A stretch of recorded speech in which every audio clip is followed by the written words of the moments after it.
드리겠습니다. 찬송가 529장입니다. 찬송가 529장 온유한 주님의 음성 주께 영광 돌리겠습니다.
천지를 만드신 하나님 아버지를 내가 믿사오며 그 귀아들 우리 주 예수 그리스도를 믿사오니 이는 성령으로 잉태하사 동정녀 마리아에게 나시고 본디오 빌라도에게 고난을 받으사 십자가에 못 박혀 죽으시고 장사한 지 사흘 만에 죽은 자 가운데서 다시 살아나시며 하늘에 오르사 전능하신 하나님 우편에 앉아 계시다가 저리로서 산 자와 죽은 자를 심판하러 오시리라. 성령을 믿사오며 거룩한 공예와 성도와 설교 동안 것과 죄를 사하여 주시는 것과 몸이 다시 사는 것과 영원히 사는 것을 믿사옵나이다.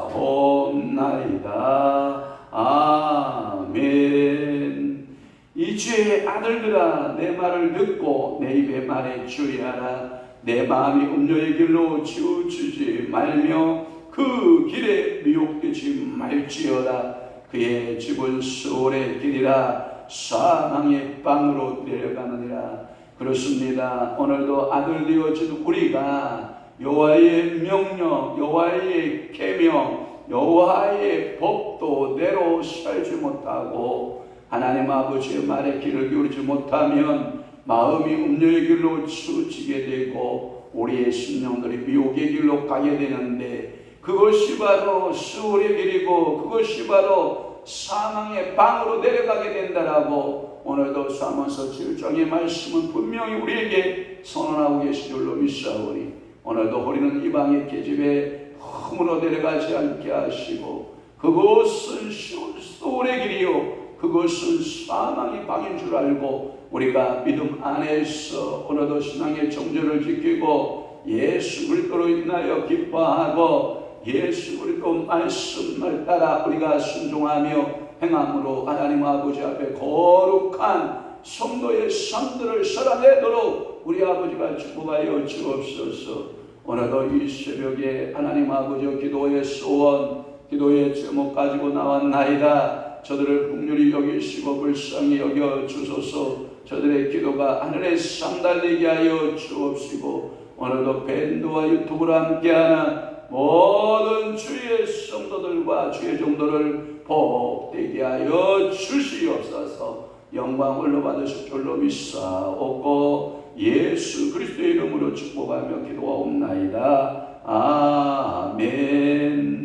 하나님의 말씀 묵독하시겠습니다. 하나님의 말씀은 예레미야 32장 1절에서부터 5절까지 말씀을 합독하도록 하겠습니다. 시작. 유다의 스기야 왕 10째 해 본드부갓네살 18째 해에 여호와의 말씀이 예레미야에게 임하니라. 그때의 바벨론 군대는 예루살렘에 에워싸고 선지자 예레미야는 유다의 왕의 궁중에 있는 시대들에 갇혔으니 이는 그가 예언하기를 여호와의 말씀에 보라 내가 이 성을 바벨론 왕의 손에 넘기리니 그가 차지할 것이며 유다 왕 시드기야는 갈대인의 손에서 벗어나지 못하고 반드시 바벨론 왕의 손에 넘겨진 바 되리니 입을 대하여 말하고 눈이 서로 볼 것이며 그가 시드기야를 바벨론으로 끌러가리니 시드기야는 내가 돌볼 때까지 거기에 있으리라. 여호와께서 이와같이 말씀하시니라. 너희가 갈대아인과 싸울지라도 승리하지 못하리라 하셨다 하였더니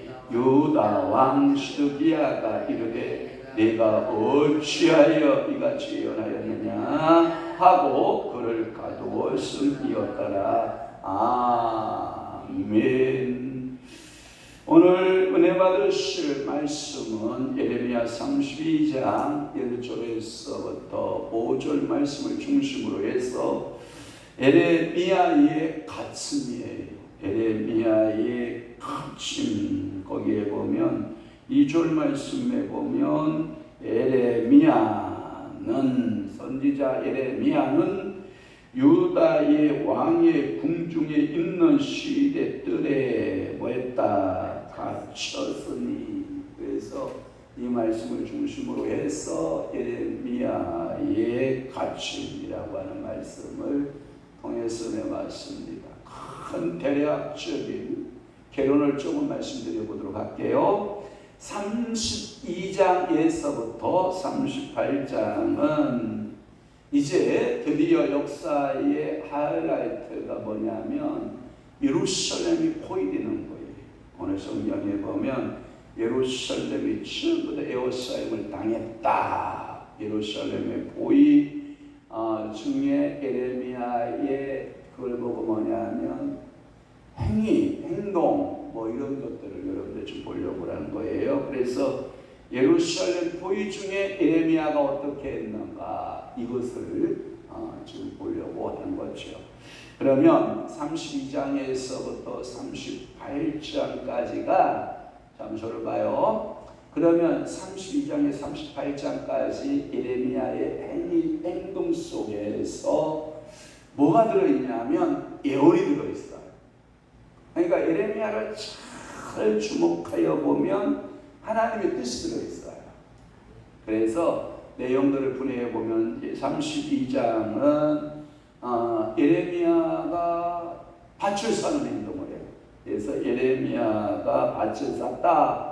총주제 32장에 그 예레미야가 이상한 행동을 하고 지금 바벨론 군대가 전부 예루살렘을 에워싸고 있는데 여러분 지금 전쟁 중에 밭 사라 그러면 누가 가겠어요?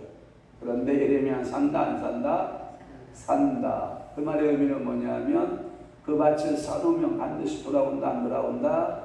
돌아온다. 희망을 주기 위해서. 그래서 예레미야가 32장에 밭을 사는 행동이 있어요.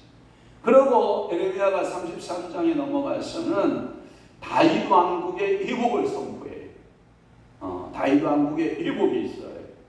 그리고 34장에 들어가면 시드기야 왕에 대한 경고, 예레미야의 입에 하나님의 말씀을 넣어주니 예레미야가 가서 시드기야 왕에게 뭐한다? 경고한다. 또 하나 35장에 가보면 이렇게 나라가 위태하고 나라가 힘들 때 레가빈들을 등장시켜요. 이 레가빈들을 등장시켜서 신앙의 정조를 말해요. 레가빈들은 정조를 지켰다라고 하는 레가빈들을 등장시켜요. 이제 여러분들하고 같이 받을 건데요. 그 다음에 37장에서 그 다음에 36장 해야죠. 36장은 그 예레미야 예언서의 말씀들을 전부 불태워버려요.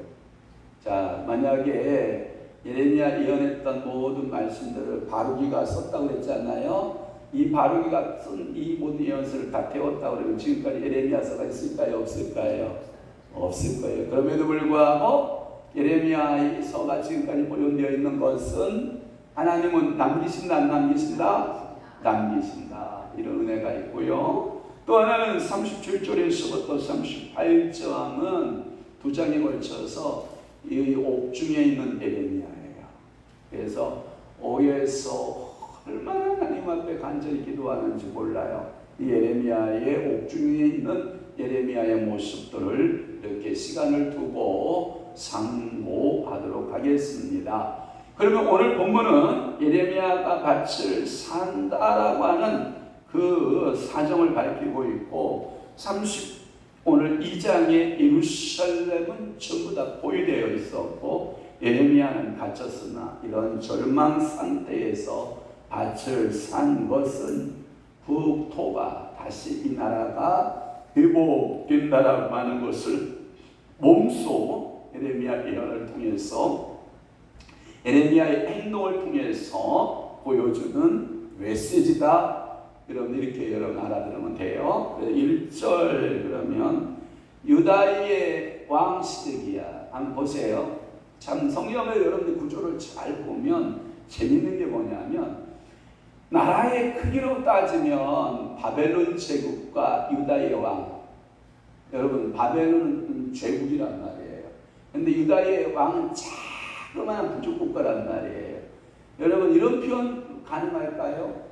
99.999999999 100번은 누가 갖고 있고 바벨론이 갖고 있고 0.0000001%는 유다가 갖고 있어요. 그러면 이 유다의 기록을 할 필요가 없거든요, 실상은. 그런데 하나님은 누구에 관심이 많아요? 유다에 관심이 많아요. 그래서 오늘 32장의 주어가 바벨론일까요? 유다일까요? 유다예요. 참 봐봐요. 왜냐하면 오늘도 여러분들이 어깨에 좀 제가 자만한 교만한 마음에 뽕을 집어넣고 싶은 마음은 없지만 여러분들 어깨에다 이게 뽕 알아요? 네, 어깨에다 뽕을 탁 점하셨으니까 알 거예요. 이 어깨에 뽕을 제가 지금 넣어주고 싶은 마음이 있는 게 뭐냐면 하나님은 오늘도 누구를 중심하여 돌아가기를 원하신다? 나 중심, 기도하는 사람을 통해서 일하시는 그런 마음이 안 들어요? 입을 딱딱 물고 있어서 나는 그런 마음이 좀 여러분들이 가졌으면 좋겠어요. 그러니까 우리 가정이 누구를 중심으로 움직인다? 나를 중심으로. 우리 직장과 사업장이 누구를 중심으로 움직인다? 나를 통해서. 거대한 삼성, 거대한 LH 스케일이 그러한 호철이 누구 때문에 움직인다? 나 때문에 움직이고 있다. 이런 의식을 갖고 이 나라 대초국이 누구 때문에 움직이고 있다? 기도하는 나 때문에 움직이고 있다. 우리 교회도 누구 때문에 움직이고 있다? 나 때문에 움직이고 있다. 이런 즉 하나님의 주어적으로 사용되고 있는 여러분들의 삶이 됐으면 좋겠어요. 그러니까 이 시드기야 왕은 즉위한 지 10년째 덜째 해 되고 10년째가 됐고 그러면서 북쪽은 곧 그래 나왔어요. 곧 느부갓네살은 왕으로 등극한 지 몇 년? 18째 해 때다. 그 말의 의미는 이 예레미야 예언은 거짓되다, 역사적이다. 그럼 한번 물어볼게요. 여러분 이순신 장군 봤어요, 안 봤어요? 안 봤어요. 그런데 역사를 통해서 봐요, 안 봐요? 그러면 이순신 장군이 그 외적을 물리쳤던 여러분 명랑해전 알죠? 명랑해전. 역사적 사실이다, 소설이다. 역사적 사실이다. 그러면 한국전쟁 알죠? 한국전쟁. 한국전쟁은 소설이다, 역사적 사실이다. 그렇구나. 우리 경주댁 있으니까 경주 한번 얘기해 볼게요. 경주에 선덕대왕 있죠? 선덕대왕이 역사적 사실이다, 가상의 인물이다? 역사적 사실이거든요. 그러니까 김유신, 김춘추 이런 분들이 역사적 사실인 거거든요. 그 말의 의미는 뭐냐면 오늘도 여러분들 하나님은 예레미야 때만 말씀하실까요? 지금도 여러분들을 통해서 감동하여 말씀하실까요? 안 하실까요? 하셔요. 시드기야 왕 열째 해 때나 느부갓네살 왕 18째 해에 하나님은 말씀하셨을 뿐만 아니라 오늘도 그 말씀을 읽는 우리에게 이 말씀을 성경을 통해서 깨닫게 하신다, 안 하신다? 하신다. 이 새벽에 하나님께서는 오늘도 말씀하기를 원하시는 아버지 하나님이시다. 이렇게 여러분들이 계시의 역사성을 인정해라. 그러니까 이 예레미야는 갑자기 나타나서 미친 사람이 아니다. 역사 속에 일한 왕이다. 이 역사 속에 일한 또한 선지자다. 여러분들이 이렇게 믿으셔야 되는 거예요. 제가 보니까 시드기야가 즉위했던 시대가 다 나와 있더라고요. 주전 597년부터 586년이니까 딱 10년이고요. 느부갓네살은 605년부터 562년까지니까 18년 동안 통치를 했다라고 하는 것이 나와요. 이 시기는 주전 587년으로 보고 있고요. 예루살렘은 시드기야 왕의 제9년 10월에 느부갓네살에 의해 포위되었다가 그해 제11년 4월에 함락되었다라고 하는 것이 성경의 역사적 사실로 드러나고 있어요. 그것은 어디에서 찾을 수가 있냐면 열왕기하 25장 1절에서 8절을 보면 찾을 수가 있고 예레미야 52장 1절 2절에 가도 이 역사적 사실로 찾아볼 수가 있다라고 하는 거예요. 그런데 지금 이 예루살렘이 전부 포위됐는데 몇 년 지났느냐? 몇 년 지났어요? 2년이 지나고 있어요. 2년이 다 지나고 있는 그때의 메시지예요. 아멘. 자, 그럼 2절 풀게요. 자, 2절에 보면 그때의 바벨론 군대는 예루살렘에 에워싸고 선지자 예레미야의 왕의 궁중에 있는 시대들에 갇혔다라는 것은 이게 뭐냐면 우리가 여기서 바로 조금만 걸어가면 여러분 남부구치소 있죠. 남부교도소라고 하는 건데 고척동 교도소에서 이전을 한 거잖아요. 그러니까 일종의 느헤미야 3장에 보니까 왕이 특별 관리하는 궁중 구치소예요. 그러니까 예레미야가 주요 인물이었던 건 사실인 것 같아요. 그래서 왕궁 부소 구치소에 그를 감금했다라고 하는 것이고, 때는 이쪽은 때는 그 상황적으로 좋지 않은 때예요. 유다 예루살렘을 전부 바벨론의 군대들이 전부 포위를 당했고, 그 다음에 애국군의 접근으로 잠시 바벨론이 후퇴하는 듯하나 다시 그들은 세력을 모아서 애국을 몰아내고 이 예루살렘을 점령하기 위해서 포위하기 시작했다. 그래서 시드기야가 예레미야를 가두어 둔 것은 표면상 예루살렘 함락을 예언한 그에 대해서 왕의 노여움의 표시였다라고 하는 거예요. 너는 어찌하여 이 나라가 망하기를 원하느냐? 어찌하여 너는 이 예루살렘 성문을 열고 나가서 구솔들과 항복하라고 하느냐? 이거 국가적 수치 아니냐? 여기에 대한 안가쁨이에요. 안가쁨. 예레미야는 너희가 두 손 들고 나가면 너희 자녀의 목숨도 살고 너희의 목숨도 살고 단지 바벨론 땅으로 끌려가야 될 뿐이고 우리가 가졌던 재물들의 손해가 날 것이다. 다 쓸어서 바벨론 땅으로 가게 되겠지만 살상은 피해보자. 죽음은 피해보자라고 그렇게 사랑하는 마음으로 예언한 것이 도리어 시드기야의 마음은 뭐예요? 이 시대 분노선지자라는 거죠.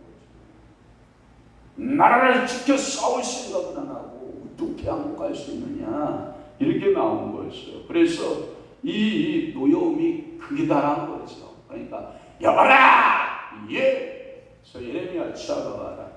예! 잡아오니까 왕의 구치소에 가둬라! 딱 가둬버리는 거죠. 실상은 예레미야를 반대파에서 보호하기 위해서 가뒀다라고 하는 말도 그 썰도 있어요. 그러니까 어찌하든 왕의 노여움을 샀던 누가 보호해 주려고 했던 예레미야는 어디에 있다? 구치소에 더 감금되어 있는 거예요. 어떻게 보면 안전지대라고 할 수 있죠. 하나님은 예레미야야 이 시대에 그 변하고 있는 이 시대 가운데 내가 너를 눈동자처럼 보호할 것이다. 내가 너를 지켜줄 것이다. 이렇게 보는 거예요. 그러니까 하나님은 오늘도 시대가 어렵더라도 하나님 여러분 지켜요 안 지켜요? 지켜주시는 줄 믿습니다. 그리고 길게 한 문장 형식으로 되어 있어요. 3절에서 5절까지 3, 4, 5절 석절이 함께 겸하여져 있는데 이것은 뭐냐면 이는 그가 예언하기를 이제 하면서 쭉 예언 내용이 나와요. 예언의 내용은 뭐냐면 간단해요. 예루살렘 성을 바벨론의 왕의 손에 붙이신다고 합니다. 이 뜻이야. 그러니까 이런 말과 같아. 주여 우리는 김정은이가 내려오면 김정은이에게 두 손 들고 서울을 그 김정은에게 바쳐야 됩니다. 이렇게 제가 예언한다고 그러면 저는 매국노 저는 잡아 죽여라 이렇게 말할 거 아니에요. 그래야 서울 시민들이 살상을 피할 수가 있습니다. 그리고 하나님은 말씀하십니다. 우리의 죄를 회개하고 다시 하나님께로 돌아가면 하나님이 70년 후에 이나 대한민국을 회복시킨다고 하십니다. 이렇게 예언해봐. 이게 제정신이냐고. 우리 상황으로 접근을 해봐도 이게 제정신 아닌 예언자같이 보일 수 있다라고 하는 거예요. 그럼에도 불구하고 예레미야가 자신의 몸이 감금됨을 감당하면서까지도 그는 예언하기를 그칠까요? 계속할까요?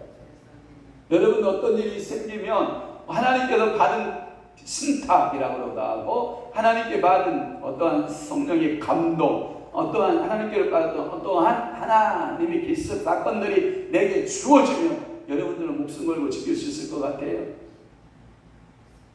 주변에서 그거 아니야 이렇게 말하면 여러분 그래? 이게 여러분들 그럴 거란 말이에요. 근데 이런 건 여러분 지키시는 게 좋아요. 한 예로 성령운동 우리가 하잖아요. 성령운동 하는데 성령운동 할 때 하나님이 성령께서 춤추게 하시면 춤추는 거죠. 뭘. 성령께서 방언하게 하시면 방언하는 거고, 성령께서 축사하라고 하면 축사하면 되고, 성령께서 치유하라고 하면 치유하면 되고, 성령께서 오늘도 오늘도 모든 성도들에게 하나님 성령께서 일하신다 하고 성령이 말씀하시면 그 성령에 따라서 여러분들이 하시면 되잖아. 어떤 분이 그런데야, 성령 우리가 목요마다 성령 치유 은사 집회를 계속 하고 있으니까 춤추는 모습이 자기는 가당치 않아서, 왜냐하면 유튜브에 나올 수 있기 때문에 자기 얼굴 안 보이려고 저 뒤에서 이렇게 어슬렁어슬렁 하다가 그냥 뭐 이렇게 방관자 입장에서 한 번도 동참하지 못하는, 이게 뭐냐, 아직도 자기가 큰 거야. 내 안에 누가 커요? 내가 큰 거야. 성령의 물 흐름이 있다고. 성령의 물 흐름에 내가 나를 몸을 던지면 성령이 이끌어 가는데 내 고집이 남아있는 거예요. 알았죠? 그러니까 이런 고집은 뭐냐면 예레미야는 확실히 하나님께 확 예언을 받은 거예요. 그러니까 예레미야는 거짓 선지자, 참 선지자? 참 선지자. 그를 핍박하는 여러분들의 왕권과 그를 핍박하는 여러 세력들은 누구를 대항하는 거예요? 여호와 하나님을 대항하는 거예요. 그래서 그가 예언하기를 예루살렘이 바벨론에 함락되고 시드기야는 체포되고 바벨론으로 끌려가며 유다는 싸울지라도 갈대아 군을 당할 수 없다라고 했기 때문이고, 이런 예언은 예레미야가 인생을 통해서 꾸준히 예언한 바였던 것으로 알 수 있고, 그래서 이렇게 말해요. 입이 입을 대하고 눈은 눈이 서로 볼 것이다 라는 표현이 있죠. 그래서 입이 입을 대하고 눈과 눈이 마주친다 이런 말씀이 있는데, 이 말은 뭐냐면 스드기야 왕, 저로 가요. 스드기야 왕, 그 다음에 느부갓네살. 자, 느부갓네살이 군사를 보내어 스드기야를 잡아다가 두 사람이 딱 나란히 섰대. 그러니까 눈과 눈이 뭐하고 마주치고 입과 입이 서로 마주보고 이렇게 된다 이 뜻이에요. 그러니까 입과 입을 서로 대하여 말하고 눈과 눈이 마주친다, 이 말은 뭐냐면 이 예언은 성취 안 된다? 된다? 된다! 이게 확증적으로 이 비전을 표현하기 위해서 너희들의 시드기야 왕이요 당신의 눈이 느부갓네살 눈과 하나가 될 것이고 마주치게 될 것이고 입과 입이 서로 대하여 말하게 됩니다. 이 예언을 다 떨어져. 이렇게 정확한 예언이 어디 있어요? 그러면서 내가 돌볼 때까지 거기에 있으리라. 그러니까 실질적으로 바벨론 포로기가 시작된 거죠. 이게 시작된다는 거죠. 그런 말씀을 지금 주고 있는 거예요. 오늘도 이 말씀이 내가 들으면서 깨닫는 진리를 몇 가지 발견하는 거예요. 하나님의 말씀을 내가 받으면 내 의지를 꺾고서라도 하나님 뜻을 모아야 된다, 이루어드려야 된다. 그렇구나. 내 뜻대로 살아요? 주님 뜻대로 살아요? 주님 뜻대로 살기로 했네. 말은 잘하고 입술에 고백은 잘하는데 살다 보면 다 전부 다 누구 뜻대로 살아? 내 뜻대로 살기로 했네. 내 뜻대로 뭐 이러고 살면 안 된다 이 말이죠. 그러니까 예레미야의 삶이 고난스럽고 힘들고 감옥에 갇히고 그 왕궁 감옥 구치소에 갇히고 어려움을 당해도 그는 믿음을 지킨다 안 지킨다? 지킨다. 말씀대로 된다 안 된다? 된다. 이것을 여러분 잡고 오늘 하루도 여러분 꼿꼿하게 사는 거야. 자존심 지키는 거야. 어떤 자존심? 영적 자존심, 믿음의 자존심을 꼿꼿이 지켜나가는 꼰대 신앙. 그다음에 말씀의 꼰대, 아버지의 뜻의 꼰대, 성령의 꼰대, 예수 때문에 내가 꼰대 소리를 좀 들어보는 하루 되기를 축복합니다. 기도하겠습니다. 좋으신 아버지 하나님, 오늘도 예레미야 32장 1절에서 5절 말씀을 통하여 예레미야의 가침의 사건을 통한 하나님의 메시지가 어떻게 선포되고 있는가에 대하여 우리에게 깨닫게 하여 주시오니 감사합니다. 이 시대 속에서도 우리가 어떻게 처신하고 어떻게 살아야 할 것에 대하여 오늘도 이 새벽에 기도할 때 가르쳐 주시고 깨우쳐 주옵소서. 이제는 우리 주 예수 그리스도의 은혜와 하나님 아버지의 지나신 사랑하심과 성령님의 강화 교통 내주 위로 역사 충만하심이 오늘도 고난 역병 환난들을 능히 이기고 믿음으로 승리하기를 원하는 사랑하는 귀한 성도들 심령 위에와 교회 위에 이제부터 영원토록 함께 있을지어다. 아멘.